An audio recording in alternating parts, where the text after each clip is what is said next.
नमस्कार, मी आरती कुलकर्णी। चर्चा तर होणारच या कार्यक्रमामध्ये आज आपण एका वेगळ्या समस्येवर चर्चा करणार आहोत। ही समस्या आहे शहरामधल्या भटक्या कुत्र्यांची। पुण्यामध्ये 2 श्वानप्रेमींनी एक डॉग शेल्टर म्हणजेच कुत्र्यांच्यासाठी मांजरांच्यासाठी एक अनाथालय सुरू केलंय। पण डॉग शेल्टरवरून बराच वाद निर्माण झालेला आहे। अशा प्रकारे डॉग शेल्टर उभारणं हे बेकायदेशीर आहे असं पुणे महापालिकेचं म्हणणं आहे। पण मग भटक्या कुत्र्यांची समस्या सोडवायची कशी असाही प्रश्न निर्माण झालाय आणि त्याबद्दलच आपण चर्चा करणार आहोत।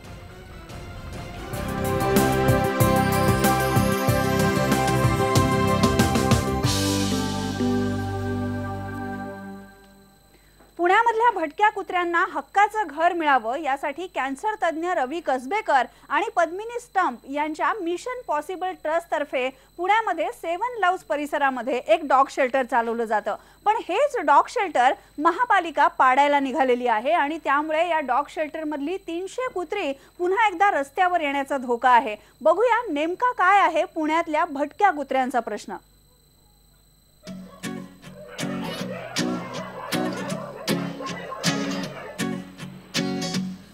मिशन पॉसिबलच्या डॉग शेल्टर मधली ही कुत्री आता तुम्हाला चांगली धडधाकट दिसत असली तर कधी काळी ही कुत्री मरतुगडी होती, कारण ती रस्त्यावरची भटकी कुत्री होती।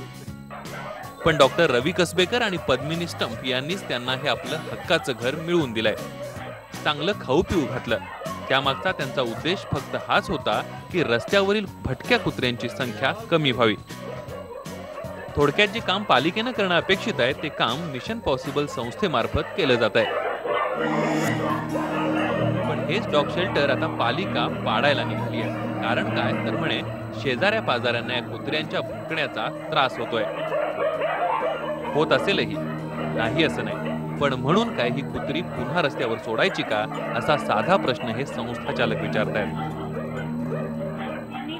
फ्रॉम हियर मुझे भी ये आइडिया है कि इनके बार्किंग करने से लोगों को तकलीफ होती है, but my request is whether it is to the officials or to my neighbors and to the people ke please give us time to get things done in a very organized manner कि हम लोग ये सब कर सकें। और दूसरा ये है कि एक और मैं आपको बोलती हूँ, हमारे वहाँ जो भी यहाँ ऑल एरिया से जो डॉग लोग ला रहे हैं, एक तरफ वो हमको भगवान बोलते हैं, आप लोग भगवान के रूप में ये लोगों को संभाल रहे हैं, ये दत्ता का रूप है, ये खंडोबा है और सब।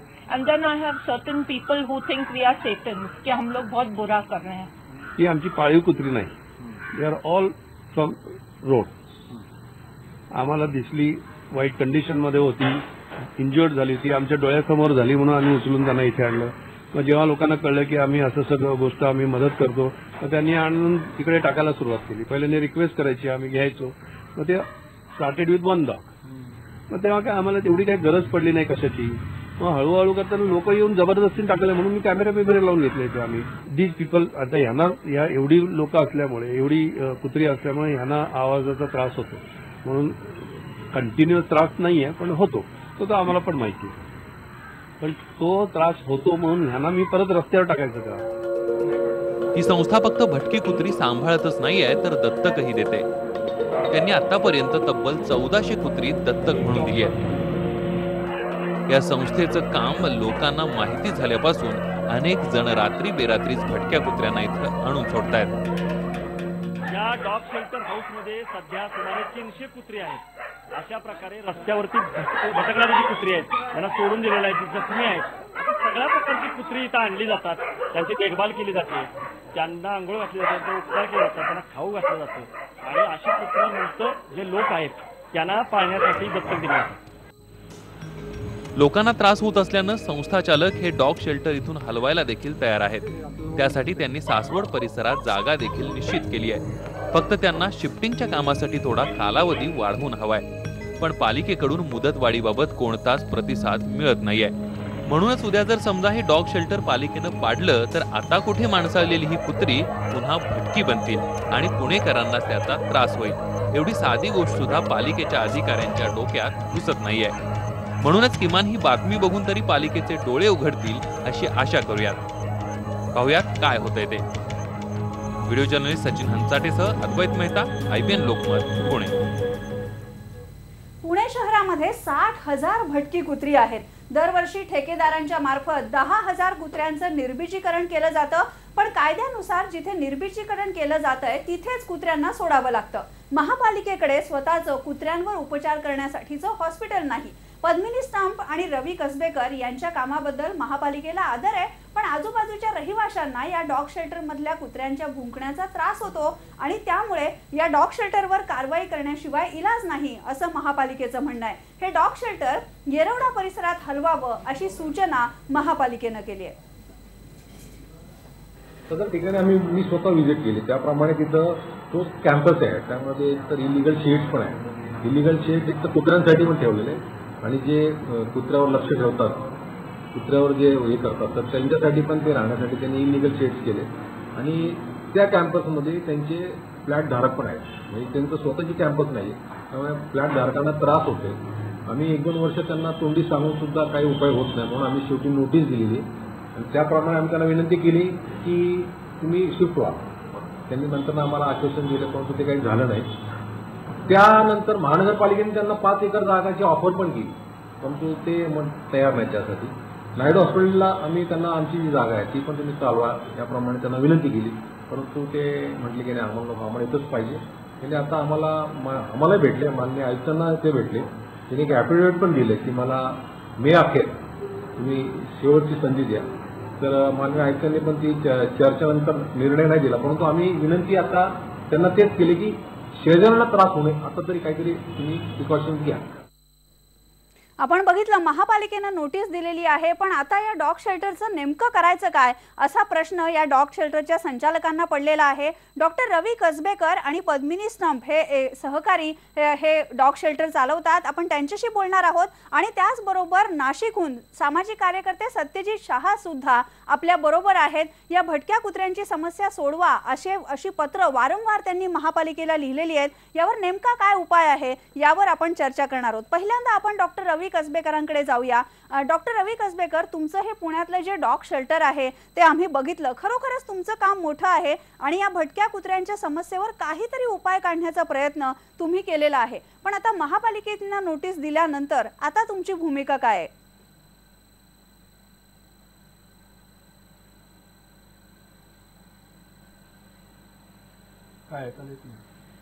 रवी कसबेकर, माझा आवाज येतोय तुमच्यापर्यंत? मध्ये बंद पडला होता. आता येतोय आवाज तुमच्यापर्यंत? हो, आता आला. हा, मी आता प्रश्न परत एकदा विचारते. डॉक्टर रवी कसबेकर, तुमचं जे डॉग शेल्टर आहे पुण्यामधलं त्याचा पूर्ण रिपोर्ट आम्ही पाहिला. यामध्ये तुम्ही हजारो कुत्र्यांना सांभाळताय, त्या कुत्र्यांना दत्तक सुद्धा देताय आणि जे काम खरं तर महापालिकेनं करायला हवं भटक्या कुत्र्यांची समस्या सोडवण्याचं ते काम तुम्ही करताय. पण असं असताना केवळ कायद्याच्या नावाखाली महापालिकेनं तुम्हाला नोटीस बजावलेली आहे. आता या नोटीशीनंतर या डॉग शेल्टरचं तुम्ही काय करणार आहात? तुमची काय भूमिका आहे? बेसिकली त्यांनी नोटीस पाठवली कारण लोकांनी कंप्लेंट्स करायला लागले, त्याच्यामुळे त्यांना इरिटेट झालं. त्यांची चूक नाही आहे, आपल्या लोकांची चूक आहे. आपल्या नॉर्मल तुम्ही मी यांची चूक आहे. कारण प्रत्येक वेळेला तुम्ही जाऊन महापालिकेला कंप्लेंट करायला लागलात आणि त्यांना इरिटेट करायला लागलात, त्यांना पण दुसरा मार्ग उरत नाही. आणि आम्हाला त्यांनी कोऑपरेशन प्रचंड दिलेलं आहे. असं नाही की आम्हाला उद्याच जाऊन घेऊन जा आणि त्यांना रस्त्यावर टाका वगैरे असं काय म्हटलेलं नाहीये. त्यामुळे आम्ही त्याच्यासाठी आम्ही बाकीचे प्रयत्न आमचे चालू होते. त्यांनी आम्हाला एक जमीन आपल्या जागा दिली होती, पाऊंड म्हणतो आम्ही त्या नायडू हॉस्पिटलच्या. पण तिथे अनफॉर्च्युनेटली तिथे प्रचंड व्हायरल इन्फेक्शन कुत्र्यांना होतात आणि त्याच्यामुळे आम्ही हेल्दी कुत्री जी आम्ही तिकडून घेऊन जाणार आहोत ती तिथे गेल्यानंतर त्यांच्या जीवाला धोका आहे. त्यामुळे ती कुत्री सगळी जिथे आम्ही घेऊन जाणार तिथे जातात, कारण दे आर इनोसंट. ते ना हो म्हणतात, त्यांना काही व्हॉइस नाही आहे. And there voice is our voice is there voice.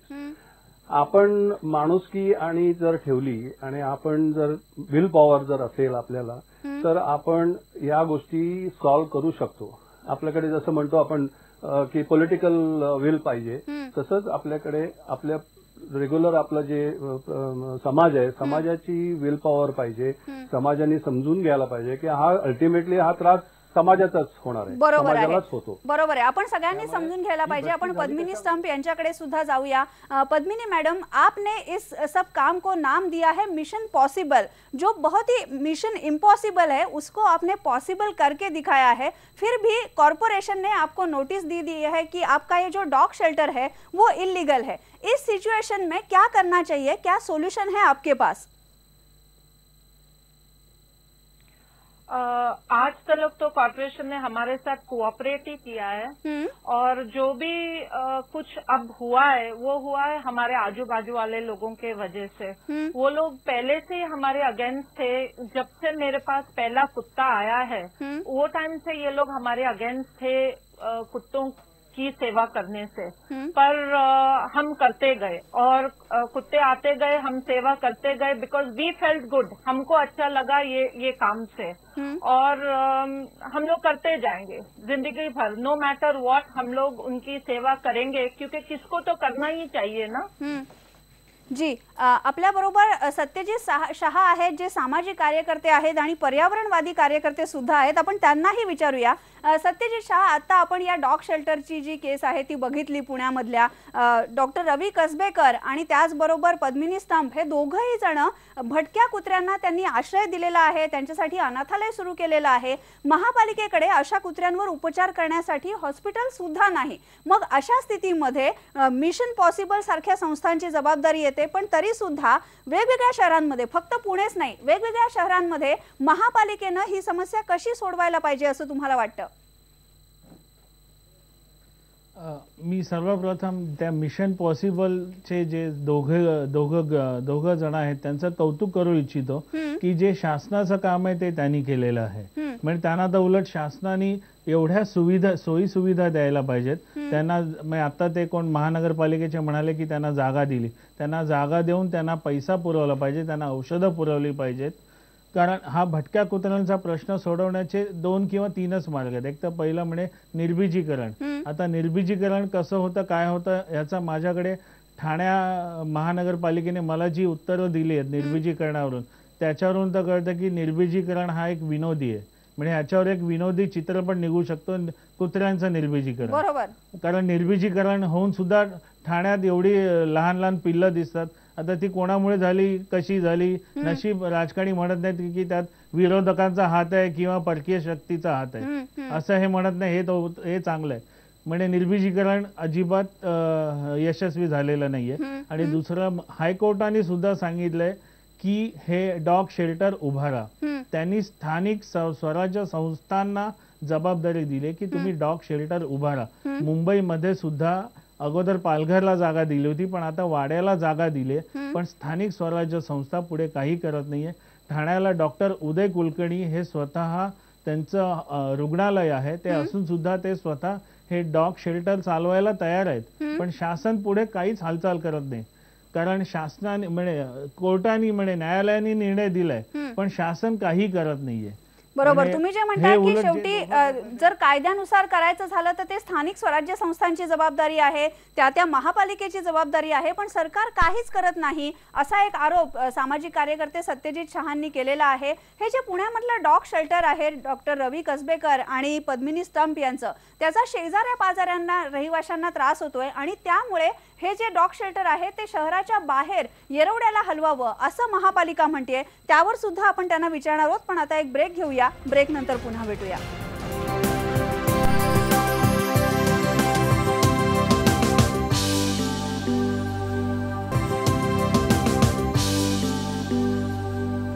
पुण्यामधल्या भटक्या कुत्र्यांच्या समस्येबद्दल आपण बोलतोय. खरं तर ही समस्या पुण्याची नाहीये, प्रत्येक शहराचीच आहे. आणि पुण्यामध्ये भटक्या कुत्र्यांसाठी डॉग शेल्टर उभारणारे डॉक्टर रवी कसबेकर आणि त्याचबरोबर त्यांचे सहकारी पद्मिनी स्टंप सुद्धा आपल्या बरोबर आहेत. पुन्हा एकदा आपण डॉक्टर रवी कसबेकरांकडे जाऊया.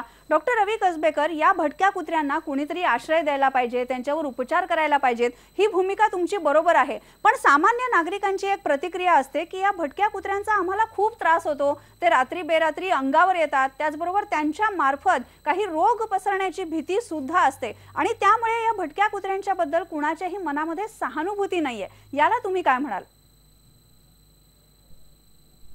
सहानुभूती असायला पाहिजे. पुण्याची पुण्याचं जे पॉप्युलेशन, माणसांचं पॉप्युलेशन जे आहे, माणसांचं जे पॉप्युलेशन आहे ते किती असेल?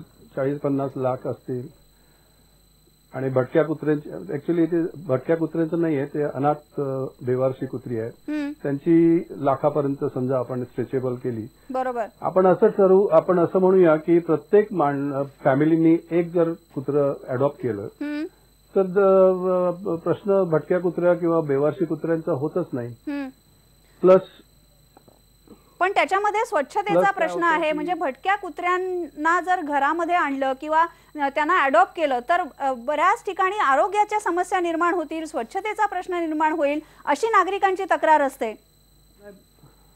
नाही, आता बाकीच्या परदेशी तुम्ही गेलात तर त्यांना पेट्स अलाउड असतात. They take care of themselves. त्यांनी शी शू केले तर ते साफ करायला लागतं. ते स्वतः हातात पिशव्या घेऊन जातात. तिथे कुठे संडास केला तर ते घेऊन जातात. करायचं असेल तर सगळं काही करू शकतो, पण करायचं नसेल तर काहीच होत नाही. बरोबर. पण तुमची जी रहिवाशांची आता तक्रार आहे की या कुत्र्यांच्या भुंकण्याचा त्यांना त्रास होतो आणि त्यामुळे डॉग शेल्टर जे आहे ते दूर कुठेतरी हलवावं असं महापालिकेने सुद्धा तुम्हाला सांगितलेलं आहे. आता तुम्ही या डॉग शेल्टरचं नेमकं काय करणार आहात? नाही, आम्हाला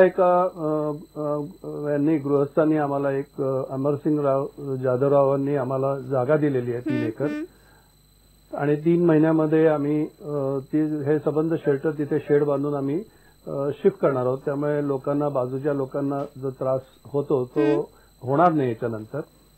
बरोबर. तुम्ही हे 3 महिन्यानंतर शिफ्ट करणार आहात. आपण पद्मिनी स्टंप यांच्याकडे सुद्धा जाऊया. मैडम, अभी डॉक्टर ने कहा कि एक जगह किसी ने आपको डोनेट की है, वहाँ ये डॉग शेल्टर शिफ्ट हो जाएगा, लेकिन डॉग शेल्टर शिफ्ट करने से क्या ये समस्या का निवारण हो जाएगा? आपको क्या लगता है कॉर्पोरेशन ने पॉलिसी डिसीजन के तौर पे क्या करना चाहिए? देखिए, कॉर्पोरेशन से जितना हो रहा है उतना कॉर्पोरेशन कर रही है. अभी अगर सब हमारे जो सिटीजन्स हैं थोड़ा थोड़ा अगर सब वो ड्यूटीज अपने हाथ में लेंगे तो ये प्रॉब्लम दूर होगा, नहीं तो ये प्रॉब्लम कभी दूर नहीं होगा. वी कांट एक्सपेक्ट कि गवर्नमेंट सब कुछ करे. It is not possible because कुत्तों का पॉपुलेशन इतना है. और आजकल क्या हो रहा है कि सब जन को ब्रीड के कुत्ते चाहिए. Everything is become very very materialistic. सब जन बोलते हैं हमको ये ब्रीड चाहिए, वो ब्रीड चाहिए.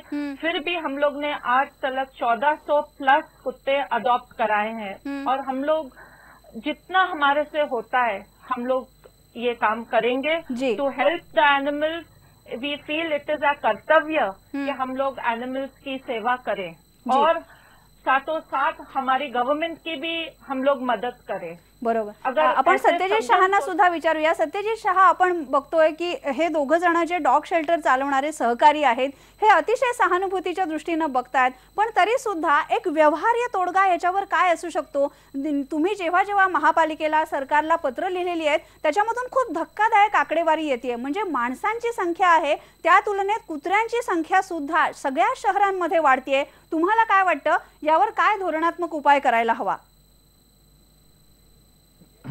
व्यवहार्य तोडगा म्हणजे यांचं खरोखर निर्बीजीकरण केलं पाहिजे. कागदोपत्री निर्बीजीकरण नाही केलं पाहिजे. कारण मी जो आकडा काढला आहे 2013 का 14 ठाण्यात 45,000 भटके कुत्रे होते. आणि हे जर निर्बीजीकरणाचं नाटक नाही थांबलं, खोटं निर्बीजीकरण किंवा अर्धवट निर्बीजीकरण, तर ठाणे या शहरात फक्त ठाणे महानगरपालिकेत 21 लाख भटके कुत्रे होणार आहे. 27 लाख भटके आणि ठाण्याची लोकसंख्या तेव्हा अंदाजे 30 लाख असणार आहे. पहिलं म्हणजे निर्बीजीकरण हे केलंच पाहिजे. आणि जे कोर्टाने सांगितलंय ते शेल्टर हे उलट हा खरंच चांगली गोष्ट आहे. कारण शेल्टरमध्ये काय फायदा आहे, कारण फक्त डोंबिवली शहरात रोज भटक्या कुत्र्यांमुळे अंदाजे 2 टन कुत्र्याची शी जमा होते. आणि त्या शी मुळे सुद्धा लेप्रो, जो कोणी उंदरामुळे रोग होतो, लेप्रोस्कोपी का काहीतरी, लेप्टो, तो रोग होतो त्या कुत्र्यांच्या शी. तो रोग सुद्धा होतो. म्हणजे जर डॉग शेल्टर असेल तर ती सुद्धा काळजी घेतली जाईल. आणि मुख्य म्हणजे जर यांची संख्याच नाही वाढली तर हळूहळू कुत्र्यांची संख्या निर्बंधात येईल. आणि हे फार महत्वाचं आहे. बरोबर. सत्यजित शहा, अजूनही एक म्हटलं जातं की कुत्र्याला आपण रखवालदार म्हणतो किंवा म्हणजे अगदी भटके कुत्रे जरी असले तरी त्यांच्याबद्दल लोकांना असं वाटतं की या कुत्र्यांमुळे रात्री सगळ्या सोसायटीच्या परिसरात जाग राहते, चोऱ्या कमी होतात, दरोडे कमी होतात। तर अशा प्रकारे या भटक्या कुत्र्यांना आपण सुद्धा आपल्याकडे थोडा आश्रय दिला पाहिजे, हे जे या सहकाऱ्यांचं म्हणणं आहे हे तुम्हाला पटतं का?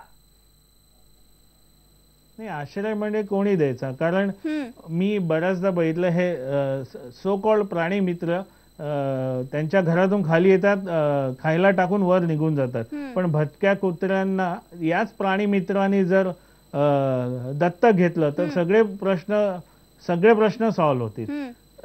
हे भटके कुत्रे रात्री अपरात्री एवढे त्रास देतात माहितीये का, म्हणजे पोलिसांना पण ह्याची भीती वाटते, पत्रकारांना भीती वाटते, आमचे सारखे फिरतीवर असतात पहाटे खाली यायला सुद्धा भीती वाटते। मग मी आता इथे सगळी आकडेवारी आणली आहे। खूप कालच विरारला एका भटक्या कुत्र्याने 4 जणांना चावा घेतलाय आणि मुख्य म्हणजे भटके कुत्रे हे 3 ते 8 या वयोगटातील, म्हणजे ज्या श्वानदंशाच्या घटना घडतायत त्यातले 3 ते 8 या वयोगटातील 80% घटनांमध्ये लहान मुलं असतात। लहान मुलं, खरंय। म्हणजे हा प्रश्न अतिशय हा प्रश्न पहिला शासनाने सॉल्व्ह केला पाहिजे। बरोबर, तुम्ही जी आता आकडेवारी दिली त्यानुसार बरेच जण प्रेक्षक सुद्धा आम्हाला सांगतायत की आमच्याकडे कुत्रा चावला, आमच्या मुलीला चावला, मुलाला चावला। लहान मुलांना जर कुत्र्यामुळे एवढा धोका निर्माण होणार असेल तर खरोखरच या भटक्या कुत्र्यांबद्दल सहानुभूती कशी दाखवायची असा प्रश्न सामान्य नागरिकांच्या मनामध्ये येतो आणि त्यामुळे भटक्या कुत्र्यांच्या संख्येवर जर नियंत्रण आणलं